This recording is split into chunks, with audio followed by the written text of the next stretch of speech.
Good afternoon. I'm Christy Sullivan, the Director of Student Recruitment Operations here at Moravian College. On behalf of Alvaic and Moravian College, I'm delighted to welcome you to the first topic in our Alvaic series titled Facing Higher Education's Future. It's wonderful to see so many members of the Alvaic community here today.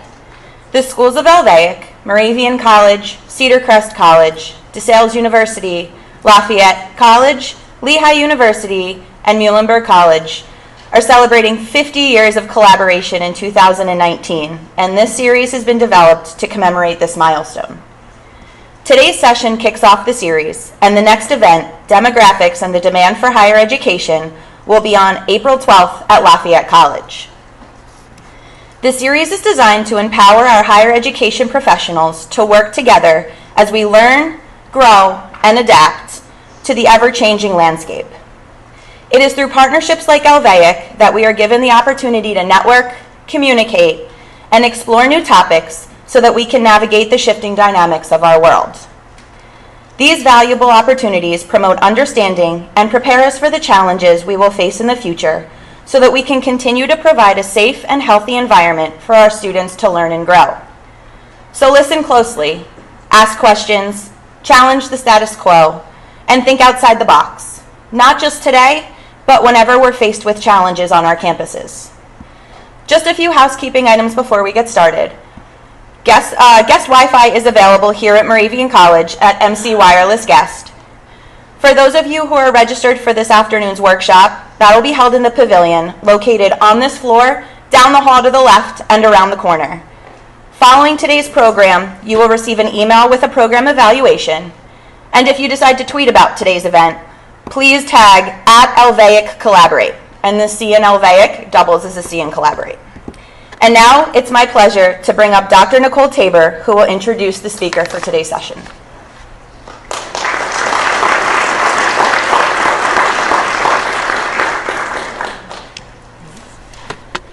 I am honored to introduce our speaker, Dr. Nicole Lloyd. Dr. Lloyd is the Vice President for Student Affairs and Dean of Students at Moravian College starting in 2008. She earned her bachelor's and master's degrees in education from Bucknell University. Dr. Lloyd earned her PhD in higher education from the University of Virginia, where she studied teamwork, emotional intelligence, and generations. Her quantitative dissertation was entitled The Impact of a Teamwork Environment on Job Satisfaction, a study of college and university student affairs administrators. In addition to her responsibilities at Moravian, Dr. Lloyd serves as a consultant inside and outside of higher education.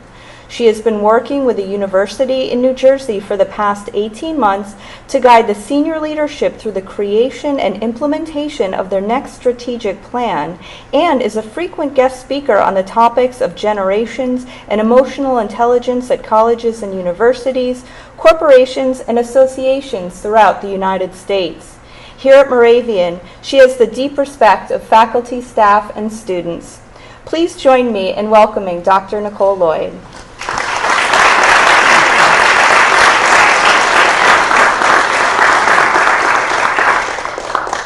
Hi. I recognize many of you, but not all of you. So those that I don't recognize, welcome to Moravian College. We are thrilled that you're here today. As the presenters before me have said, I've been here since 2008 and served as the Chief Student Affairs Officer since 2012. Without a doubt, I have found my home at this institution. And I say often when I'm talking to any audience that I hope to be a lifer. If the big guy up front here says that I can keep working here forever, I am a lifer at this institution. So I started studying generations when I was a PhD student at UVA, and I want to tell you a little background in that story because it matters, I think, to the work that I do here on campus. I went off grounds, which was unlike all of my peers for my assistantship, and I worked at the Federal Executive Institute. The Federal Executive Institute, or known as FEI, is the premier leadership training academy for the most senior leaders in the civilian side of the federal government. It's located in Charlottesville, and what execs do is they come and they would live on our campus for a month. Why would we do that? Why did such a place exist? It exists because in the federal government, and I think in a lot of industries, people get promoted based on their technical expertise. And in the case of the federal government, you have leaders, senior leaders in our government who are in charge of hundreds and thousands of people who never learned about leadership. So they would come to FEI for a month, live on campus, get rid of their suits and ties and titles, and learn about what makes them whole as a person and what makes them a good leader. We only had about 6 faculty on campus. I was lucky enough that I worked a lot with the dean of the faculty, but we had lecturers literally from all over the world. So for example, I met Tiger Woods, sports psychologist. She was a frequent guest lecturer at FEI, and I could go on and tell you about all of these just phenomenal people that I had a chance to meet. But I share that because I kind of stepped out of my comfort zone, went to a place that wasn't typical for other PhD students, and as a result got this generation's bug, because this type of work was a standard session in the FEI curriculum. And so I started that work. They had me do a lot of research. I started presenting with the dean of the faculty in and around Charlottesville, and then I got the bug. And so I've been continuing to do this research for the next 15 years, basically. So before we get started today, I need to kind of put out a few warning statements, I guess. We're not going to be stereotyping. I'm not going to be stereotyping today because I don't believe, and I hope that none of us believe, that generational tendencies belong to every single person of a particular age cohort. There are always outliers, and this is just another aspect of a person's life. We also have things like race and gender, and socioeconomic status plays a huge role in the things in which you believe. But this is one more way to think about people and think about the things that make them up. So it's a broad brushstroke. Whoops. Can't find my mouse here. There we go. I also want to make it abundantly clear that the next hour or so is not the world according to Nicole Lloyd. I will make it very explicit when I'm sharing an opinion. Everything that I'm sharing is grounded in research and the experts, of which I am not one. I don't do original research on this topic, but I do study those people who do and enjoy it, so I'll be sharing that with you. So with that, we're going to get started. So here are the 5 generations that are right now in the workplace and on our campus. So the traditionalists, the thing in the parentheses, the years from 22 to 45, and then you can see the baby boomers, Gen X, the millennials, and Gen Z. And for the skeptics out there who are thinking, whatever, Nicole, we've always had generations. We've always had change. Why does it matter now? The difference is that 100 years ago, the life expectancy was 53. That freaked me out when I first saw that. I don't know if anybody else is feeling that in the audience right now. Today it's 80. And so literally on our campuses and in companies and organizations out there, you have 5 generations sitting around a meeting table. That wasn't the case even 50 years ago. So that's why it plays a different type of role today than it did a while ago. So here are some traditionalists. If you recognize the people, if you recognize at least half of these folks on the screen, can I get you to raise your hand? Okay, good. When I give this version of this presentation in classrooms here on campus and I show that slide, I get like one student going, maybe Dean Lloyd. So what I hope to do is spend about 20 minutes flying through the traditionalists, the baby boomers, and Gen X. Why am I doing that when we're supposed to be here to talk about today and tomorrow's students? I'm doing that because we all view the world based on the time in which we grew up. And I am a strong proponent that you can't understand others until you understand yourself. So I'm going to try to fly through some of these earlier generations pretty quickly. So here are the critical individuals. Again, this is not the world according to Nicole Lloyd. These are what the experts say are some of the critical individuals for folks in this age range. And I'm going to ask you to be thinking about these lists and compare them to later lists. And so FDR and Martin Luther King Jr., John Glenn and Walter Cronkite. So who are they really? So born before 1946, At the moment, less than 2% of our workforce. The third bullet are what the generation can also be known as. So you sometimes hear them referred to as veterans or the silents. And then anybody have a guess what the last bullet is? Popular names. Yep, these were popular baby names during this time frame. That will change a lot as I go through these slides. So 2% of the workforce, that's roughly 3 million people. And what we see is that for the most part, it's two ends of the spectrum.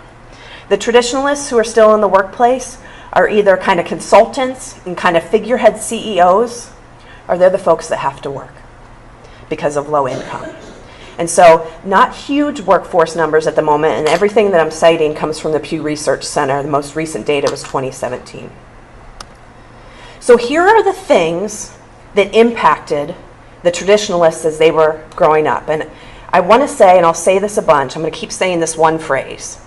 Generations are formed by significant events or societal advancements basically when you're growing up, during your moldable years. So like between 5-ish and like late teens. What was happening in those 10 years is what defines you as part of a generation. So this is what the traditionalists were thinking about or living with, the Great Depression. Of course, in 1929 with the stock market crash and the 10 years that followed, the New Deal, the response to the Great Depression, and then two wars, World War II, which early traditionalists would have been fighting in this war. Late traditionalists were living through it. And then the Korean War, again, a lot of traditionalists participating in this war. So that's what was going on when they were kids. So how does that translate then into cultural factors? So those critical events then relate to the things that is happening in society. And I should make another caveat that I'm talking about the US. It's impossible to do this work on a world scale. So I'm talking and focusing my research on the US. So economic deprivation to wealth. Eventually these folks came out of the Great Depression, but it does impact them to this day, the way they think about money and things. It's the generation that will have 5 toasters that don't work stored in their cellar because they're afraid to throw it away. Family values. So that picture up there, that's what a family was. Very different than today. You had the dad sitting at the head of the table, and it was always a mom and a dad. You had a bunch of kids, and the mom was serving the family in the apron. Contrast that to the way we think about that term now. And then a very strong position on hierarchy and authority. Think about war. Think about the things that they were living through. You were loyal and you had to pay attention to certain things. The armed forces are very prescriptive. You listen to what your superior says. And so that's what was in their mindset. Hierarchy and authority. It's a time when there are just very clear roles for everyone. So how does that then translate to their personality? You see how all of this is starting to kind of thread together? So very disciplined and dutiful, very loyal. These are the folks, when I think about them, they probably only ever worked at one company because you were loyal to your organization. And you got promoted in that company based on years of service, not necessarily based on expertise. And so for the generations that followed them, this hopping around stuff, it's a struggle because that's not the way that they were raised. These are the folks who do more with less and who patriotism is top of mind. So then in the workplace, these are the things that they're going to be looking at. Mission, structure, that strong work ethic. For traditionalists, the roles of conduct, respect for authority, and following directions are very important touch points. These are often the keepers of the organization's past and founding goals, and they're your organization's historians. So when I show the slides for each generation to follow, I want you to be thinking about the folks on your campuses who belong to each of the generations.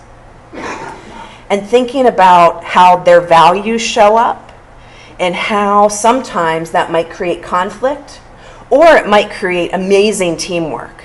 But it's just one more lens to see how this stuff plays out. And I asked many of you, and many of you, thank you, told me your birth decade.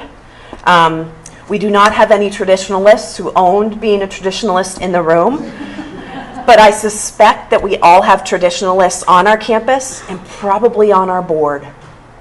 So we have a board member who I don't know his birthday. I know that he's a traditionalist and he's always showing up in the three-piece suit. This generation is the generation that dressed up on the airplane. That formality is what they expect to see. And when they don't, it conflicts with what they have in their mind should be in the workplace and on a college campus. Okay, moving on to baby boomers. How about who recognizes these folks? Hands in the air. All right, so a few more hands in the air. So it's beginning to shift a little bit. These are some of the critical individuals for the baby boomer generation. We start to see some more celebrity emerge. I'm going to talk about the influence of TV sets. Born between 46 and 64, they're currently 25% of the workforce, retiring at great rates right now. And again, you'll see some popular baby names. Some overlap a bit with the traditionalists. Why baby boomers? So in the 30s and the 40s, the birth rate in the US was about 2.5 a year. 2.5 a year in the 30s and the 40s. By 1946, the beginning of this generation, it went to 3.5 million a year. And by the 50s, it was 4.3, so it doubled.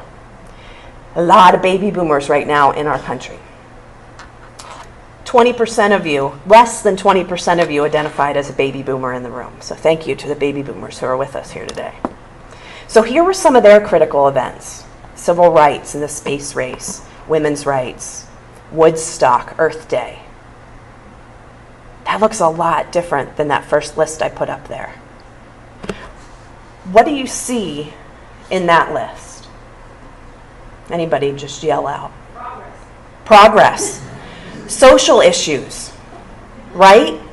Social issues. What's that? Activism. 100% activism. Bright spots and dark spots, yes. The assassination, certainly JFK was if the experts say if you have to pick one thing, that was it for the baby boomers. Those of you who are baby boomers in the room know where you were when you heard that news. So here are the cultural factors that relate to those critical incidents. I want you to think back. This was a time of prosperity. We were out of the Depression. This was the time to challenge the status quo with regard to race and gender and the sexual revolution. In 1946, when baby boomers were born, 6,000 TV sets in all of America. 6,000. 6,000. Take a guess how many there were by 1951, 5 years later. Just yell. 600,000, not even close. Not even close. 12 million. So in 5 years, we went from 6,000 TV sets to 12 million TV sets. The TV dinner was suddenly very popular. Because you would get information and news with your TV tray sitting in the living room, eating one of those. Eating one of those was like a badge of honor. You had a TV. And it changed the way information spread. Again, this is a generation born between 46 and 64. And so their personality follows the critical events and the cultural indicators. So this is a group that is very optimistic, very achievement-oriented. Money and titles matter to this group. This is when career advancement meant you didn't need to stay at one company your whole life. Some people did, but it wasn't the norm. And this is the first generation that really embraced teamwork in the workplace, and I would say on our college campuses as well. Why? Why teamwork? How does that relate to the critical events that I showed you? Back to the activism? Yeah. You had to work together. If you were going to change and revolutionize the way the country was seen, women's rights, civil rights, you had to work together to try to influence and negotiate. So these folks in the workplace are very political and savvy. They know how to influence and negotiate and use all of that to their advantage. In contrast to the previous generation, the rules and structure and hierarchy, not so much. A little bit, but not so much. And climbing the ladder. So again, this end want to share with you. This is the generation that is predominantly the parents of millennials. Baby boomers, parents of millennials. You're going to see some really significant things that are the same because of that. So what do they value in the workplace? Hard work, rewards and recognition, growth, teams, politics. Okay. Said I was breezing through this fast to try to get to Gen Z. Gen X? Here we go. 30 of us in the room are from Gen X. I am a member of this generation, so let's all remember leg warmers and Atari. I saw some like this going on out there. This was the first generation that when you ask somebody of this generation when they were growing up, who's your hero? They couldn't answer. First time that happened. Prior to this generation, often world leaders, presidents, usually people involved in government in those positions were mentioned. None anymore. Here are some of those critical individuals, and I mentioned the hero part. So now you see athletes, Michael Jordan, Michael Dell, of course, from the Dell Corporation, Jon Stewart, Kurt Cobain from Nirvana, and George Stephanopoulos, not for being currently on GMA, but because at 32, he was the senior advisor to President Clinton. Born between 64 and 79. So you see the generations are getting a little bit smaller. It used to be almost 2 decades, 20 years, and they're starting to shrink a little bit. That's going to continue and be a trend. 33% of the workforce right now. 48 million of us. Can see some names, and then baby names. And then again, I love the doofus generation, the generation without a soul. I mean, we just got to own that, Gen X out there. And why? So why are we known as the doofus generation, the slacker generation, the generation without a soul? So here were the events going on during Gen X. Watergate, hostages in Iran, MTV was launched in 1981. We had the stock market crash of 87. The Challenger blew up. Like JFK, most members of Gen X, we remember exactly where we were when we heard about that. The fall of the Berlin Wall and Desert Storm. Again, think about how that list compares to that baby boomer list. It's different, right? So what were the cultural factors? And yes, that is a Ken Moore 1980s microwave, which I'm pretty sure is on Moravian's campus somewhere, and the nice faux wood. Yep, Dr. Jones is confirming that that's true.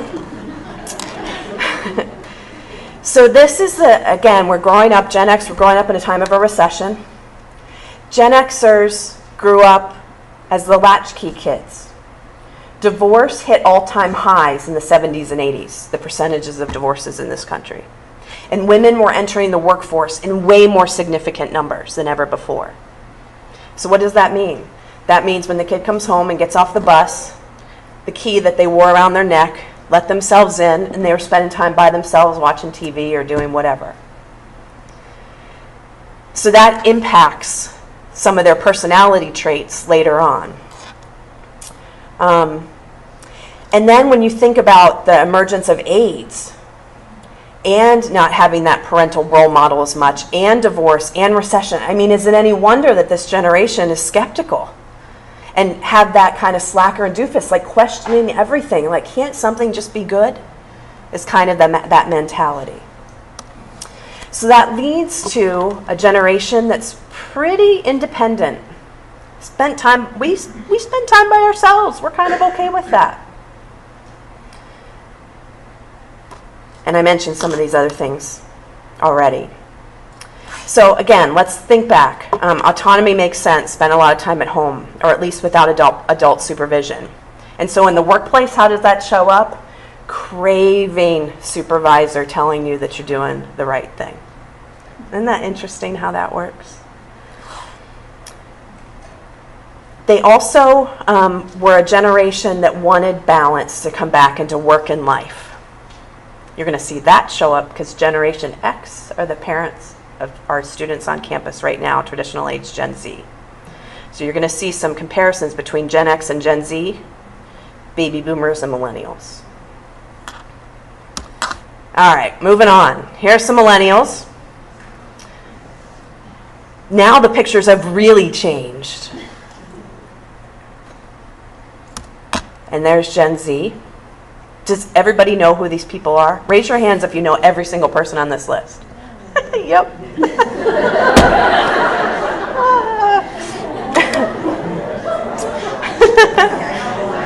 You got one. So we have Kylie Jenner, Shawn Mendes. I'm not going to tell you all of them. I'll keep that for a little bit later. Okay, so I'm going to talk a little bit about millennials and Gen Z in tandem. Because for those of us who work with more traditional age populations, and the reason I'm talking about all this generation stuff is because many of us have adult and grad programs. So we're trying to attract those from an older generation. So some of this stuff that I've been going over matters a whole lot. But I really want to focus now on comparing millennials and Gen Z, because the millennials are not here anymore. They are not on our college campuses, traditional age millennials.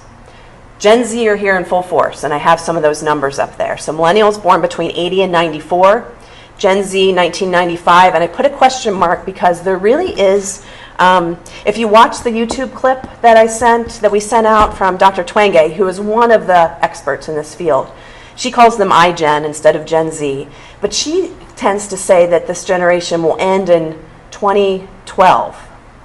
That is really long, and most of the other experts don't agree. They say it's going to last a decade. I tend to side with it's going to last a decade. So it's all the students who are on our campuses right now, again, the traditional aged undergrads, and the ones who are in high school right now. So here are the critical events. Millennials on the left, Gen Z on the right. Gen Z in yellow. And you'll see that theme throughout. I'm going to keep putting Gen Z in yellow. So on the left, you have Columbine and the Oklahoma City bombing. But then you have Princess Di's death and the Clinton impeachment trial and O.J. Simpson. Forget 9/11 for just a second. That's really the event that cut this generation in half. Prior to the 9/11, we thought the millennial generation would last 20 years. And then pretty clearly we realized that is not the way it's going because of 9/11. And then look at that list in yellow. Very different. It's celebrity in some cases that the millennials were managing. We weren't in an economic recession. Times were pretty good. Sure, there were some bombings. I don't want to make light of that, but it wasn't this daily presence that it is now for Gen Z. And so, as a reminder, millennials, 80 to 94, they didn't experience 9/11 in their childhood. So in 2000, the dot-com bust boom had not yet bust, and Enron hadn't collapsed. Unemployment was below 4%. Times were good. That all changed, of course, after 9/11. And so millennials were riding high and kind of living in this world with a mindset of confidence and optimism and very high expectations. And then again, contrast that to that list in yellow, Gen Z. They are growing up through wars and economic hardships as experienced by their parents, their grandparents, their older siblings, who are more than likely living at home with their parents. And they lost their innocence in many ways compared to the generation that came before them. In fact, Jean Twenge, in this, I'm pretty sure it's in this book, which we now, every campus now has 3 of these available and 1 electronic. So if there's one reading I would share, I'm going to put this up on the screen later. It's this that came out by the Chronicle. She talks about the fact that Gen Z are coming to our campus as 14-year-olds, not 18-year-olds. 14-year-olds. No, like, just take a moment to let that sink in.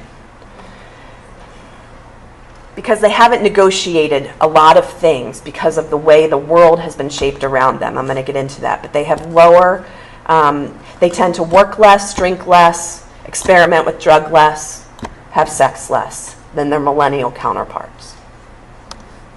And just because I needed to throw something in here. So this is from the famous Howe and Strauss book, Millennials Rising. Some of you may have read that book or seen it. So this is the ultra-safe teen car for millennials.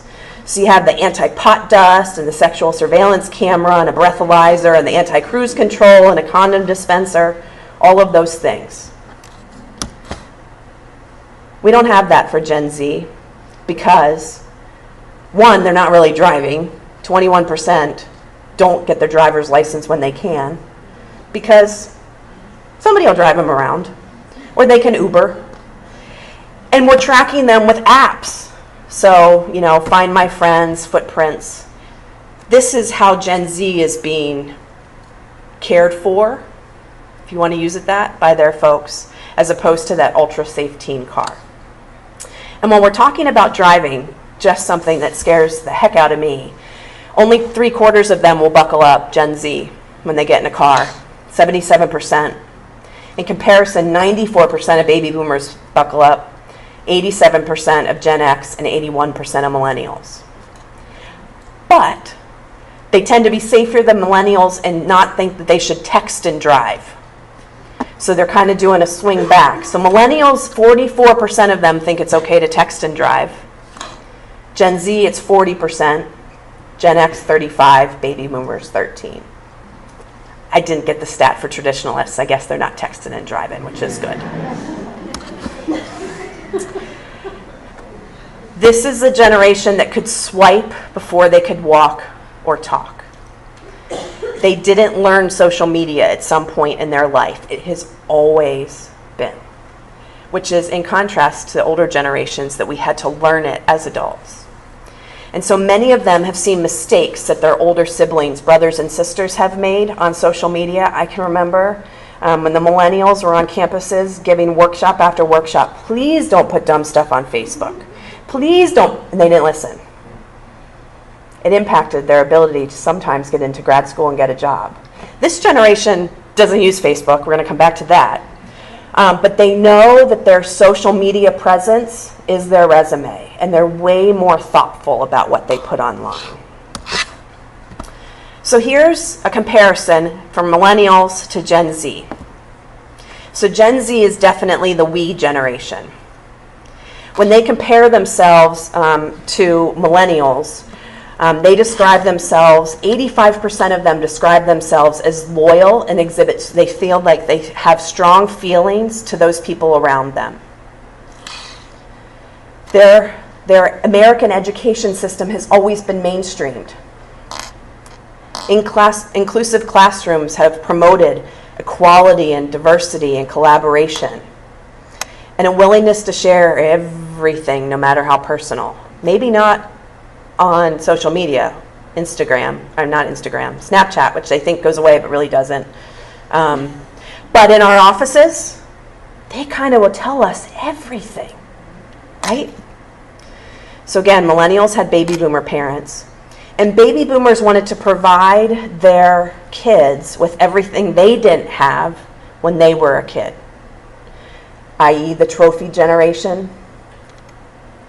Whereas C. Miller, who's another one of the experts, if there's two experts I suggest that you read, it's Twenge and C. Miller. C. Miller says Gen X parents are way more cynical, and so they're telling their kids, if you want the trophy, you have to work for it. So that's who's on our campus right now. Our Gen Zers are living in multi-generational households. Why? The economic recession, in many cases, impacted their grandparents' retirement. And so grandparents had to move back in. And so we're seeing this interesting thing that's happening with Gen Z where they're not on social issues, but in other areas, they're moving back to more traditional values. And we think it's the influence of those grandparents in the home. But it's also multi-generational because 32.5% of millennials still live with their parents. A third. So they're seeing their older brothers and sisters that are also in the home. I'm sorry for the next one, this 8-second attention span. It is real. It's down from 12 seconds in 2000. Those of you who are in the classroom or do any work with students, you know this to be true. Increase in ADHD diagnoses. Their brain actually processes information at different speeds than those who are not in this generation because of the multiple screens that they are using every day. And so it's harder to keep their attention. We talk about the 5 screens. Millennials use 2, Gen Z, the popular literature is saying 5. I think we're probably on the cusp of saying 6 because of the smartwatch. It's another screen. So we have the laptop, the iPad, the cell phone, the TV, the gaming system, and the watch. I think before the year is out, we're going to see that added. And we probably have all experienced the Gen Zer who's talking to us like this. They're looking down because that's how they spend a significant amount of their time. And yet they crave face-to-face contact, crave face-to-face attention. They prefer to communicate with pictures over text. So YouTube, they don't Google anything. If you want to show your age, say to a young person in this, go Google it. They're like, what? I don't read. No, it's great for college campus, right? They don't go Google things. They go watch things. YouTube, last year, 85% of them used YouTube as their most important site. And thank you to my colleague over here, Scott Dams, who sent me a report yesterday or the day before. 98% of them are using YouTube as their most important site now. They like to watch things. It's those pictures and watching over text. It's also why the rise in emoji language has happened. I'm going to ask you a question about that in just a second. How many of you have seen over the last, I want to say just 5 years, an increase in office visits? Raise your hand if you've seen an increase in office visits. So the reason that you're seeing an increase in office visits is they're uncomfortable with the typing of the emails and that written communication. They don't feel as confident in it. So when they want to resolve something, unless you give them your phone number where they can text you, they're going to show up to your office. 1, because they crave it, and 2, because they want customizable information. They've grown up going to Wawa and Sheetz and fast casual restaurants where it's made your way. Who is that? Burger King that said that way back in the day? Was that it? Yeah. That's their whole world. They want customizable education, experiences. They expect it because that's what they get. So they're very tech savvy. I talked a little bit about that. The use of Facebook is drastically declining. I'm going to show you a stat about this in a minute. But the average user is 43, married and female, so me. Although I don't have a Facebook account. Well, I have a Dean of Students one, but not a personal one. And those who are 17 and younger, 10% of students have a Facebook account if you're 17 or younger. 62% of people over 65 have a Facebook account. 62%. So, in terms of sharing information at your institutions, if you're posting on Facebook, I really hope you're doing it for the parents and the grandparents because you're not doing it for the students. If you want to reach the students, you better be on Instagram. Or Snapchat, but Instagram is the thing that is easier to get out there. And it's why Twitter added pictures. Twitter was words. Why do you think Twitter died? And then they decided, okay, we better add some pictures in there. Okay. What else should we talk about here? Social change. Oops, my pictures got a little messed up there. Sorry. So service-oriented versus social change-oriented. Millennials very into doing service to do service because you're supposed to do service. You're supposed to do community service. You're just supposed to, right? I'm seeing a bunch of smiles out there. And you want to put it on the resume because you're supposed to do community service. Gen Z, they want to do things because it matters. They believe they're going to look at the mission and how their work is going to help change the world. They think they have that ability and power. So if you tell a Gen Zer just go do service because it'll look good on a resume, that is not going to resonate and they're not going to do it. Or they're going to do it in protest. They really believe in the social change model. Their families are more blended. We talked about that a little bit. There's been a 50% increase in multiracial youth in recent years. Gender roles and norms are blurring. They don't think about themselves in gender roles the way that older generations do. So when asked to tell someone about yourself, leading with, I'm a man or a woman is just not something that they're thinking about. And we see that in the transgender movement. Think about civil rights and how long, arguably, that's still going on. And then think about how quickly the transgender movement hit and became part of our campuses and our larger culture. Now, some will say it didn't happen fast enough, but just think about the time frame. That is hugely influenced by this generation. They've always had information at their fingertips. So how many people in here had to go to a library in college? Because you went and looked at an encyclopedia? They don't do that. It's Wikipedia. Everything is there. And so they have access to information 24/7. When they want to know something, they look it up. So think about how that influences their personality. They both grew up way too fast,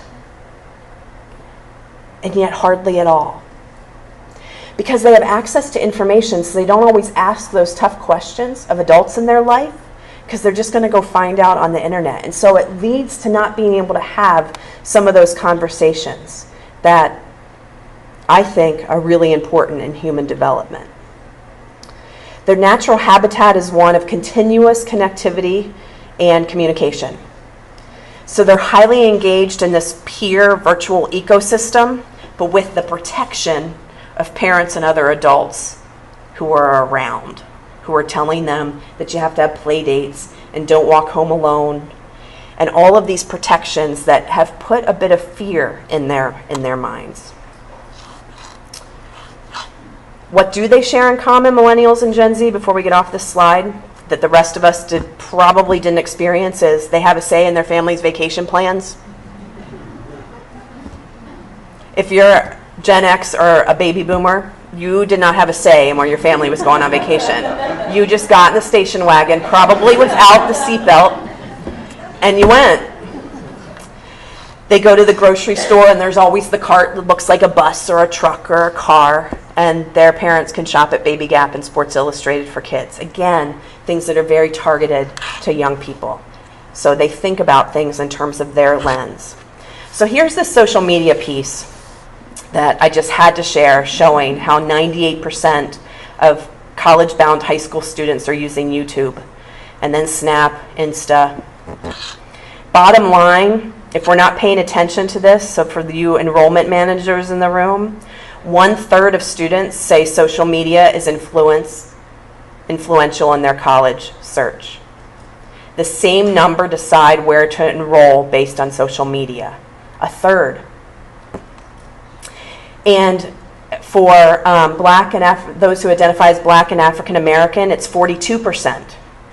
For those who identify Hispanic or Latinx, it's 36%. For those who are high school sophomores, it's 39% who use social media. And then it's 34% for juniors, 27% for seniors. So this is just going to continue to rise. And so how many of you, if you're on social media and you see an ad, you get annoyed? Yep. So for our students,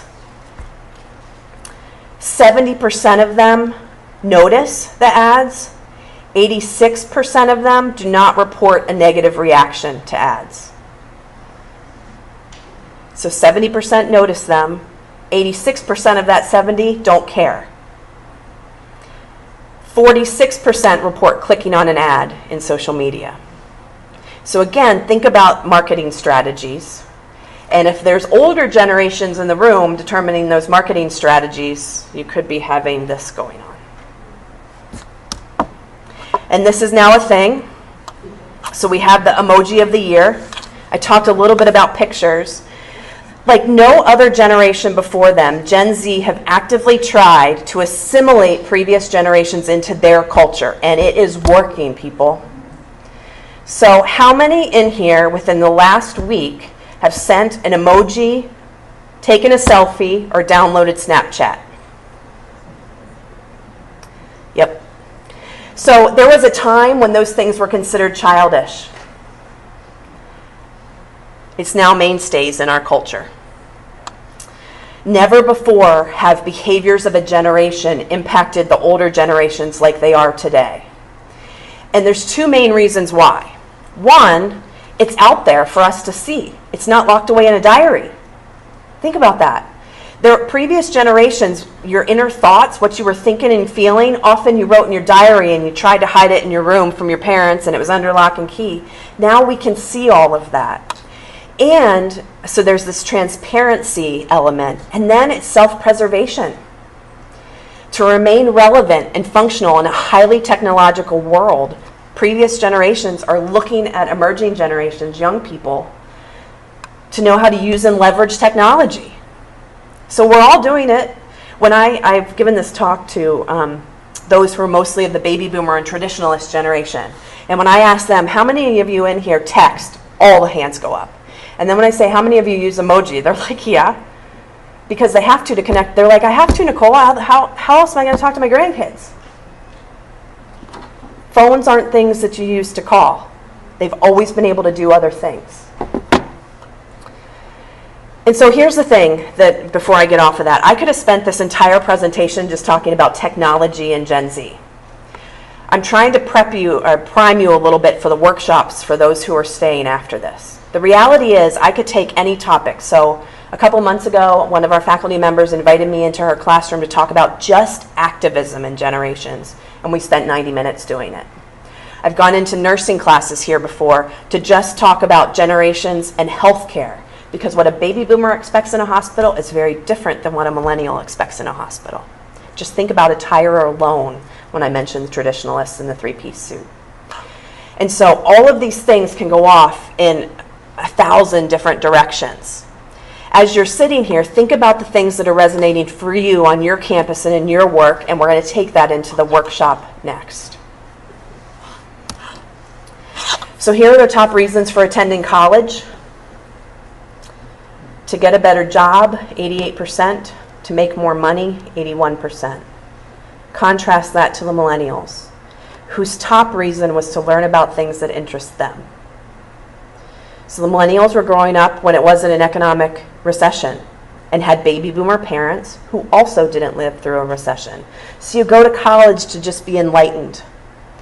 Gen Z had parents who were Gen X who not only had a recession when they were kids, but had another one when they had their own kids. So they're very pragmatic. We can choose to like this or not like this. It doesn't change the fact that these are the things that Gen Zers are thinking about. And parents want to make sure that their kid on our campuses has career experiences so that very pragmatic career that they're studying for, they graduate and actually like it. Which means the days of getting the job at the ice cream shop or being the lifeguard at the pool, that might be something that they do to supplement their income, but they're looking for internships and externships and co-ops and job shadows so they can try it out before they graduate. And my guess is those of you who do that work know that you're grilled on that pretty significantly from the parents of Gen Zers, again, because they're Gen Xers and want to make sure that they're going to be okay. So here's what they value in the workplace. And if you're wondering why I keep talking about the workplace, it's because every single one of us in here is probably responsible for recruiting and hiring and supervising people, right? And they're from all generations. So it's helpful to have this kind of swimming around in the back of your brain as you're thinking about things.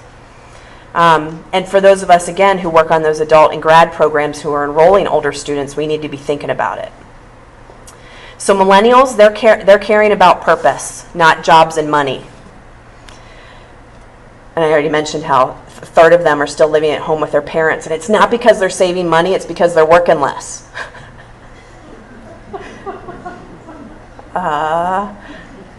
That's something to think about. They struggle with bosses and with faculty who hold them accountable because they've always gotten the trophy. Again, I'm talking about millennials. They want rather the coach who will help them be successful, like their coach was in Little League or the piano teacher, etc. They're not big on annual evaluations. They expect ongoing communication. They do not want you to develop their weaknesses. They got a trophy for showing up. So they want you to focus on their strengths so that they can be better. And then I already mentioned the teamwork and collaboration.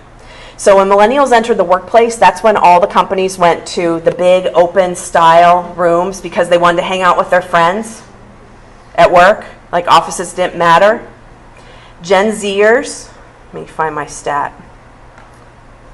35% of them would rather share socks than an office.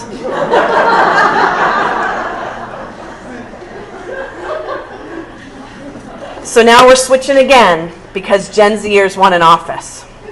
Okay, so Gen Z, they want to make a real difference in the world. I talked about that in terms of social change, but security and money are more important. They're just pragmatic about that. And in fact, there used to be, 50 years ago, 90% of kids did better than their parents financially. Today it's 50%. So they have reason to be concerned. As we're recovering from the recession, the starting job salaries of entry level have not recovered at the same rate. And when you're hopscotching to different jobs, it's really hard to keep retirement and health benefits stable, which is going to impact them in retirement. They love that choice, and yet it is going to have some type of impact. Fear of missing out is huge, constant feedback. They want to be mentored in an environment where they can advance quickly. They want to look at their leader with honesty and transparency. Teamwork's okay. They value it, they believe in it and inclusion, but they want to shine. How many of you believe and have seen the competitiveness in Gen Z? If you're not, it's real and you're going to see it. They believe in everybody and they believe in inclusion, but boy, they want to be the one who wins. And so thinking about that as we program and as we message to them will matter even more as they continue to go through our systems. Okay. Talked a lot about mental health. Dr. Twenge talked a little bit about this. Brian just got back from the CIC convention with other college presidents, and that was the main topic. How do we teach resiliency? It's helping them not just avoid stress, but work through it. So on college campuses, we have to figure out ways. What we've always done is talk about how engagement helps persistence and graduating, getting to degree. It matters more than ever. Because they report to us that social media is good for about 55% of them, but for the other 45%, it causes them to feel bad about themselves. Because they feel like they have to filter their life and only put the good stuff on social media. And so the way they describe the pressure for those of us who are from older generations is a little bit like, imagine if you had to update your resume every day. The pressure that you would feel. I just heard I saw your eyes like, oh, that finally resonated. Yeah, that's how they feel about social media and how they create their brand for themselves now. And so that constant pressure is causing a lot of stress. And here's the thing, college is supposed to be hard, right? It's supposed to be difficult. We're supposed to challenge them. So on campuses right now, many of us, and it's causing us stress, are trying to figure out how hard do you push and then when do you back off? Because that line used to be fine and it is a pinpoint now. And so it's teaching that resiliency. And so for the skeptics out there who are like, okay, they're stressed out, but we've all lived through this. They don't have any memory of a world pre-9/11. And they've grown up at schools with scanners at the school. When you go to an athletic event, there's a SWAT team. Your bag gets searched at the airport. And again, I have members of other older generations who say to me, yeah, but we lived through that too. We did the duck and cover drills in school. Yeah, but did you live through nuclear war at a grand scale? They lived through war and terrorism every day. Almost every day it seems like there's a school shooting or a shooting in a movie theater or a mall. So yeah, they're stressed. So we have to add support systems and support people to support that stress. But then we also have to teach them that this is a normal part of life. The number one thing I can say, and this is the world according to Nicole, who studies the research and does this or tries to do this in my daily life, is I try to normalize failure and mistakes. If every day you can help a young person on your campus understand that you made a mistake that day, that you've made lots of mistakes in your life, that you're still okay, normalize it. Because they think one failure leads to disaster. and they haven't built up that how to negotiate things for themselves. They don't just go outside. How many of you went home when you were a kid and you went outside and just played in the neighborhood with other kids? Raise your hand. They don't do that, right? It's all organized, and there's an adult telling them the rules. So how the heck do you negotiate when you get ticked that somebody, I don't know, hit you or tagged the base wrong or whatever? Many of us had to negotiate that. They haven't. And so they need to understand and be given a chance to try things out here. So telling them to try a course that they don't think they'd be good at, but they need to try it because even if they don't get an A, they're going to learn a lot through that process. And normalizing failure and mistakes is the biggest thing that we can do for Gen Z, and teaching them that it is okay. There's the book, again, The New Generation of Students. It's put out by the Chronicle. It's pricey. It's about $129 if you want your personal copy, but again, all schools now have access to 3 and a digital copy. And just some final thoughts. Very pragmatic, very strong sense of self. They want mentors who are going to give them feedback. Authenticity is key. When they click on YouTube, they decide within seconds whether it's worth their time. They do that with us. So if you say you care about them, but then don't show that you care about them, they are going to turn around and run from you, and you're not going to get them back. Millennials, they wanted you to tell them that they were great, right? We experienced this. They cannot pass math, but they want to be an accountant. They can't pass a bio course, but they're going to be a surgeon. Gen Z will struggle when they hit that roadblock, but they want you to tell them the truth. They believe in that authenticity and honesty. They believe in fair rules. We just spent this week, for example, with student government. They wanted us to be more transparent about the way our student activity fee money is spent, because they believe that they want that honesty and transparency to make sure that it's fair and the rules are right. They're going to keep asking for that transparency in every single aspect of their lives. And they're looking for co-curricular activities and activities in their classrooms and their majors that provide them experiences to launch a career. They're looking for experiences. So oftentimes around here we would do something called Hound Exchange, where they get all these prizes and they could bid on them if they had a certain number of points. The things they bid on first weren't the large screen TVs. It was the spring break trip or the dinner at the president's house or the dinner at my house. They want the experience more than the stuff. That's a challenge too on our campuses because they're questioning tuition now. The millennials wanted the rock climbing wall and the lazy river and raised tuition to go with it. Gen Z is asking about support services and career development and how are you going to help me post-graduation. And their parents are thinking about that too. So the messaging around that matters a whole lot as well. I think I am going to stop right there and ask for some questions.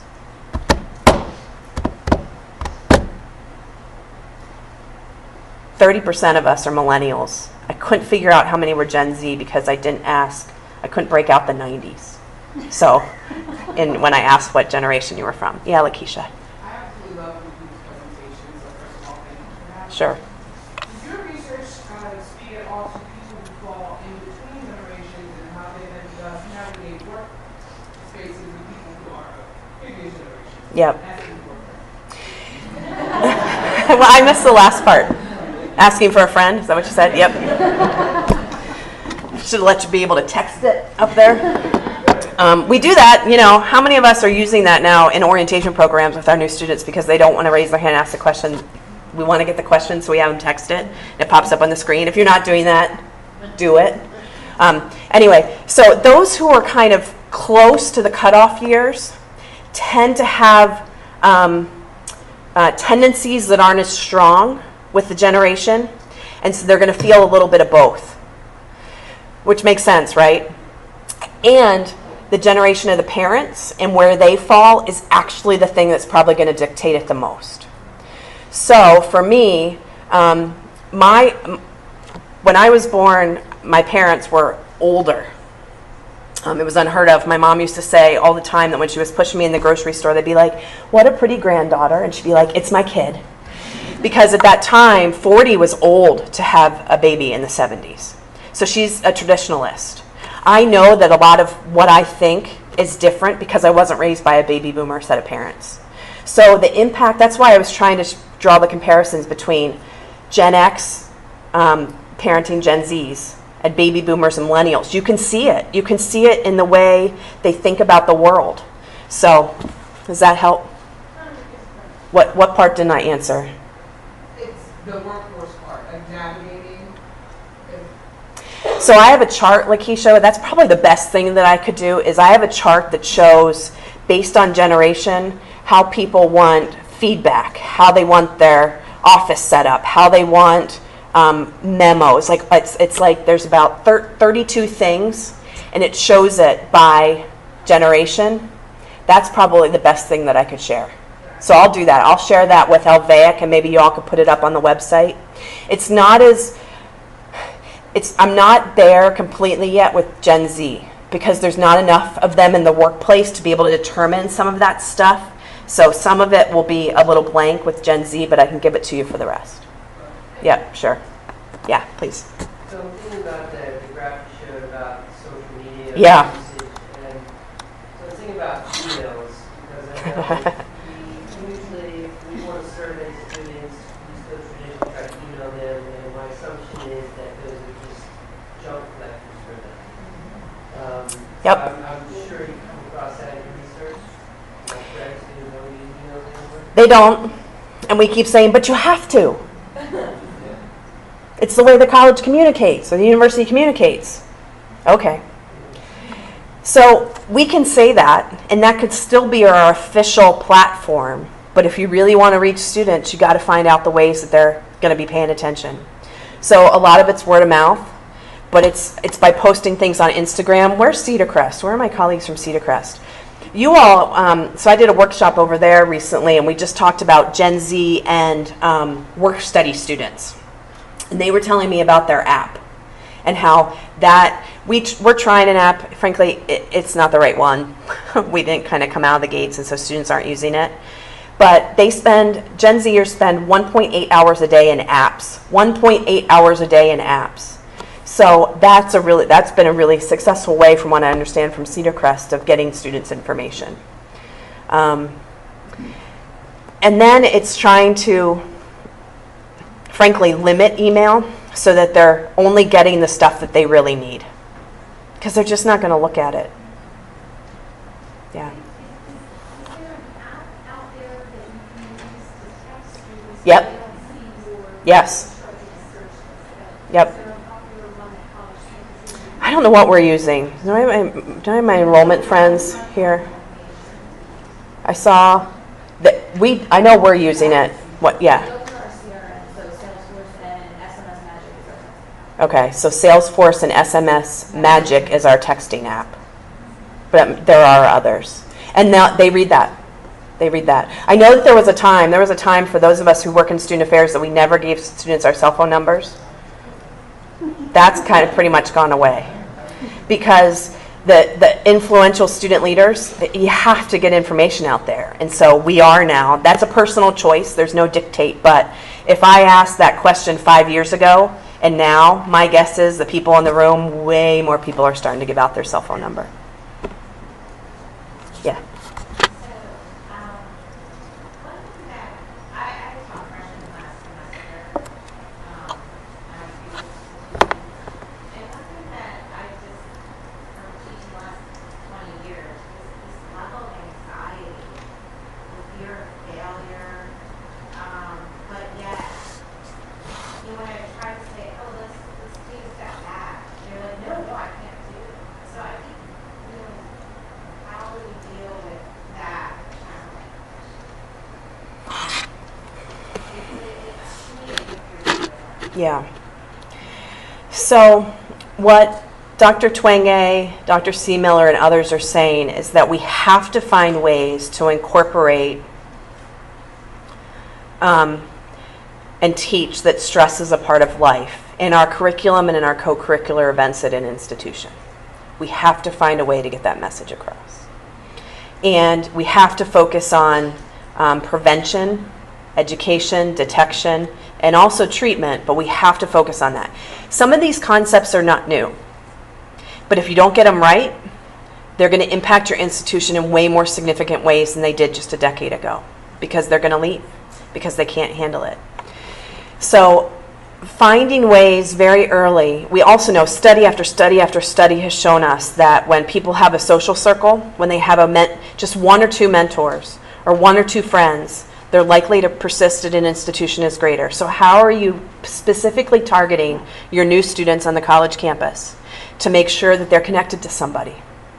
And then they can have that one-on-one conversation about how do they navigate through their fear of failure. What are the strategies to help them? It's why, academic support systems, centers, and counseling centers are on the rise, is because that's the kind of stuff oftentimes they're going to those places to learn about. But they expect customizable interactions with us. There used to be a time, and not so much for student affairs or faculty, but others of you in the room who might be in support functions, so business office, facilities, IT. There was a time when you could sit in your office and do really good work and they'd know your name, and that was good. Students today want to know what you look like, want to see you in the community, and want to be able to talk to you about things. It's just shifted. And again, we can sit here and go, oh, but that's not what I was hired to do. That's fine, but it's not the expectation they have of connections with adults. They're expecting to know you, to know a little bit about you, and have you say to them how you're going to help them. Not all students, just them. So the best example I can give is in our Career Center. 5 years ago, Amy, you'd all do resume workshops, right? And you'd pack this auditorium. And now, nobody shows up.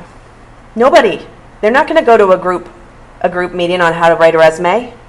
They want individual attention. So now what does the staff do? They have drop-in hours every day for 2 hours. The staff is there and they're ready, so when the student pops in, they can help them with a problem. And I'm guessing that the majority of those Career Center appointments, I see you all, you're not just talking about careers, they're asking you about how do they navigate the fact that they just failed a test, or that somebody got upset with them, or that they're sick and blah. That's what we have to find more ways, in my opinion, this is according to Nicole Lloyd, find more ways that the function of the institution can work with technology so we can spend time one-on-one. I don't think that's going to change. Yeah. So, thank you for this, and I love this kind of research. I'd like to begin by saying that it's important not to stereotype based off of these things. Yeah. I especially wanted to point out that there are differences, of course, from immigration status, from cultural status, Sure. socioeconomic status, that make it difficult to apply some of these things to those groups. Yeah. So just ask you about that and how that. All of that plays in. Started by saying that race and ethnicity and socioeconomic status, all of those things impact a person within their generation. So that's why this is a broad brushstroke. But a student who comes from a family of great affluence and privilege is going to have a very different experience than a family who gets meals through food stamps. Some of this just isn't going to be the same. And yet technology is a leveler of a playing field in terms of phones. Everybody has that. Almost everybody has that today. So regardless of socioeconomic status, almost all of our students have smartphones. Just 10 years ago, 5 years ago, it wasn't always a smartphone. It was just a phone. Now it's a smartphone. And so that's leveling some of the access to information. Other questions? Yeah, Chris. I'm wondering, Nicole, and to the extent that Gen Z is anxious to get ahead and win and compete, to what extent can we use that desire to, as a faculty member, not force them, but just say, I communicate by email. You want to get information on the cloud, or Canvas. I can't tell you how many students aren't using the LMS. Oh, I didn't know. Am I supposed to check that? No, you don't have to, but that's how I communicate with the class. Yeah. And similarly with the resume thing. You can have as many drop-in hours as you want, as long as you've gone to the orientation session, which is offered at such and such a time. Is there a lever that we can... That's exactly the right thing to do. You're setting up really clear expectations in the beginning, and you're telling them what the rules are. They want to know what the rules are. And then, okay, so I know for Dr. Jones, I better get in Canvas. But if you don't say that, then they're waiting. They're waiting for you to say it. And so it feels like spoon feeding a bit, but this generation really wants to know what the expectations are. And they're struggling a bit with choice. Prescriptive majors are on the rise because they know what they're supposed to be doing and know they can graduate on time and know what they're supposed to take next semester. Completely related to this talk, but not a setup, is that in my meeting this week with the USG president, he's like, Dean Lloyd, one of the other members of USG, that's our student government, saw he's a nursing major, and he's like, on day one, we get a list of the courses that we have to take by semester. He's like, and she was like, I wish I had that for art and English, so she went and created that for 5 majors that are in the humanities. And I was like, wow. That's not what we think, right? But that's their need they want all the choice, and yet they want to make sure they're doing the right thing. It's this strange juxtaposition that we have to wrap our brain around and not argue and fight against, but accept and find a way to work within it. I get some claps for that. Yeah. Right. Yeah. Yes.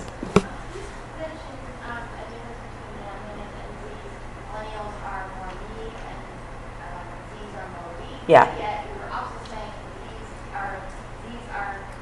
Yes. Yep. They believe so much in teamwork and inclusion and diversity in the world and the blurring of all kinds of roles. They want all of that. They just want to be the best one in the group. That's the simplest way I know how to say it. Like, yep, we want access for all. I just want to shine. Think about that in your classrooms and in your groups that you advise. They are so competitive. They want to be your favorite, or they want to get the highest grade, or yet they want to make sure that everybody's included. That's the difference. Whereas millennials, because they grew up in that trophy, it was me, me, me, me. Like, I'm okay, I don't know about you, but I am okay. There was a nice, in the House and Strauss book, there was one with a young person that had on a t-shirt that said, you're okay, I'm perfect. Not stereotyping here. So, yeah, Brett. I would like to piggyback on I remember Jean Wenge Yep. talk, and then also like just reading stuff about her book. I know that loneliness is also a factor for Generation Z. How does that juxtaposition based off of the we generation, and then also, so like how do we engage Generation Z to be social and take advantage of the student engagement aspects that require communication, Yep. but also they're having this loneliness Yeah. factor? So the loneliness factor is because of all of this stuff. It's this constant connectivity, but it's not face-to-face. And people, for the most part, are only putting out there a scrubbed image of what they want others to see.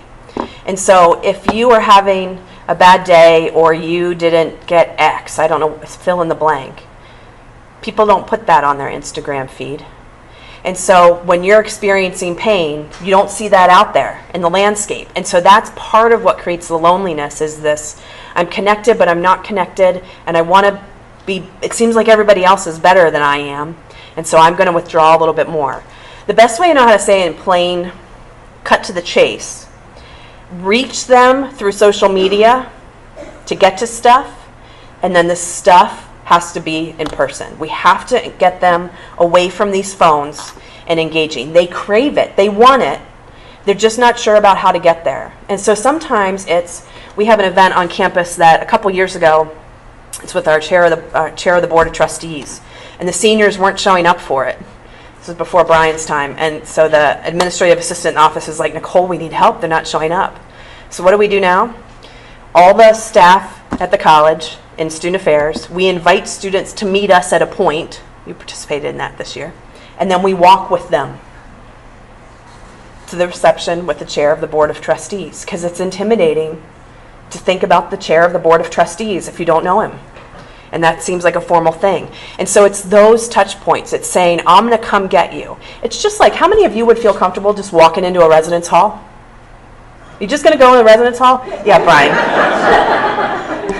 Our president doesn't count in this particular situation. It's intimidating, right? They invite you to a program. Just come on down. What door do I go in? Am I going to see something I don't want to see? Like all of those things. So what I tell students when they want to invite one of us into their residence hall, why don't you meet somewhere in the hub and walk with them? Way more likely to say yes to that invitation. And so it's finding those little ways. Again, this isn't rocket science. It's finding those little ways to draw people out, and then once they're there, stepping back, because they don't really want to hang out with us. Let them get in their friend group, and then connect with them after the event to say, how'd it go? What did you like about that, and how can I encourage you to go to other events that might be more of what you're looking for if that wasn't the thing, or more like that if it was? How are we doing on time? Probably should wrap it up. So how about one more? Can I take one more question? Okay. Hi. So millennials sort of infamously became the generational scapegoat. Yes. I feel like traditionalists, boomers, Gen Xers spent a lot more time complaining about millennials than actually thinking about how they could change and be adaptable. Yep. How do we, speaking as millennial, Yep. continue to do that for Gen Z and beyond without scapegoating generations and saying everything in the world is wrong because this generation is this way? Yeah. It doesn't seem like we're seeing that in the media anymore. It's hard to read a newspaper or go to a professional organization website or anything else and not see an article about Gen Z and mental health. But you don't tend to see the things like, Gen Z's ruining it all, like we saw for such a long time about millennials. So I think in some regards that shift is happening in society, and a large part of it is because Gen X parents were like, hell to the no. I don't want people to be talking about my kids this way. So I think that kind of corrected itself a bit. But I also think it's about, we can have this knowledge, but when you see it in your classroom, it's not like, you're Gen Z. Like, we don't need to do that. We just know some of the stuff that may or may not be true for them without having to call it out. Does that help? So I have to mention one more thing. There are a lot of people in here today from Moravian who have pink on. And those of you who don't know me, I don't always have pink hair. But it's Pink Out Week at Moravian College. Our women's basketball team has been the national leader of Division III for raising money for breast cancer awareness. And one of the goofy things that I do as the Dean of Students is I put pink extensions in during Pink Out Week. And I couldn't not do that just because of this presentation. So I don't always have pink hair. I might have pink hair more often, but if you're wondering, go play for Kay in Pink Out Week.